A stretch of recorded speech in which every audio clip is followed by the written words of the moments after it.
ഞാൻ കുളിക്കായിരുന്നു തിരുമേനി. വിശേഷായി, ശുദ്ധായല്ലോ. ഞാൻ കാലത്ത് തിരുവാച്ചലിൽ പോയി വിസ്തരിച്ചു കുളിച്ചു. കൃഷ്ണന്റെ അമ്പലത്തിൽ തൊഴുതു. ഞാൻ പോവാച്ചി. സാറ് അയച്ചാണോ തിരുമേനി? ഏയ്, ഞാൻ അങ്ങനെ കാപ്പി എടുക്കട്ടെ?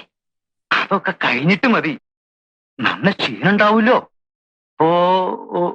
എന്ത് കഴിയാൻ?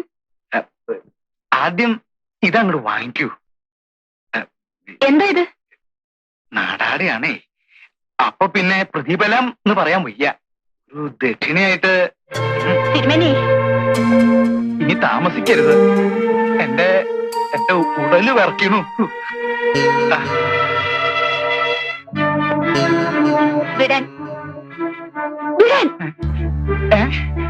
വയസ്സ് പോരായിട്ടാണോ? എന്ന് വെച്ചാൽ ഞാൻ പിന്നെ ഇറങ്ങിപ്പോണം. ഇറങ്ങിപ്പോകാൻ. അതെന്താ അങ്ങനെ? പാവമാണ് തിരുമേനി. ആ പോലീസ് ഇൻസ്പെക്ടർ അടക്കം നാടൊട്ടുക്കും ആവാല്ലേ? ഒന്നില്ലെങ്കിൽ ഞാനൊരു ബ്രാഹ്മണനല്ലേ?